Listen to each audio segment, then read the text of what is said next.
ఈ నెల 19వ తేదీ రాఖీ పండుగను పురస్కరించుకుని అక్కా చెల్లెళ్లు అన్నదమ్ములకు హెల్మెట్ను బహుమతిగా ఇవ్వాలని ట్రాఫిక్ సీఐ నిత్యబాబు విజ్ఞప్తి చేశారు. శనివారం మధ్యాహ్నం 12 గంటలకు ఆయన మీడియాతో మాట్లాడుతూ ముందుగా అందరికీ రాఖీ పండుగ శుభాకాంక్షలు తెలిపారు.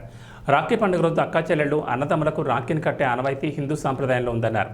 ఈ నేపథ్యంలో అన్నదమ్ముల బాగోగులు కోరే అక్కా చెల్లెలుగా వారికి రాఖీ కట్టి హెల్మెట్ను బహుమతిగా ఇవ్వాలని కోరారు. హెల్మెట్ ఉన్న అన్నదమ్ములు వాటిని వాహనం నడిపేటప్పుడు ధరించేలా ప్రోత్సహించాలన్నారు.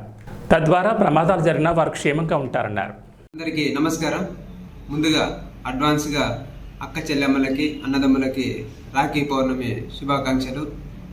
ఈ రాఖీ పౌర్ణమి సందర్భంగా అక్క చెల్లెమ్మలకు అన్నదమ్ములకి మా యొక్క విన్నపం, ఈ రాఖీ పౌర్ణమి పురస్కరించుకొని అన్నదమ్ముల యొక్క యోగక్షేమాలను సంక్షేమాన్ని దృష్టిలో పెట్టుకొని కట్టే ఈ రాఖీ సందర్భంగా ఈసారి వినూత్నంగా ఆలోచించి వారి భద్రత దృష్ట్యా ప్రతి ఒక్కరూ కూడా రాఖీ కట్టడంతో పాటు వాళ్ళకి హెల్మెట్ను బహుకరించండి.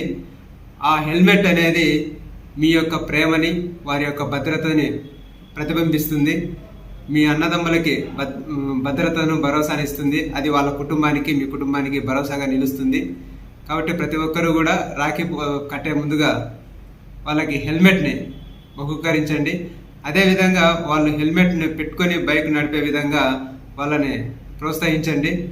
ఆల్రెడీ హెల్మెట్ ఉంటే బైక్ నడిపేటప్పుడు హెల్మెట్ను ధరించే విధంగా వాళ్ళను ప్రోత్సహించి ఎల్లవేళలా వాళ్ళు బైక్ నడిపేటప్పుడు దాన్ని ధరించే విధంగా వాళ్ళ దగ్గర నుంచి మాట తీసుకొని దీన్ని విస్తృతంగా ముందుకు తీసుకెళ్ళండి. దీనివల్ల మీ యొక్క ప్రేమతో అయినా కూడా వాళ్ళు హెల్మెట్ను ధరించి రోడ్డు ప్రమాదాలకు గురి కాకుండా, ఏదైనా చిన్న చిన్న ప్రమాదాలు జరిగినా కూడా ఎక్కువ గాయాలు కాకుండా ప్రాణ రక్షణ ఉంటుంది.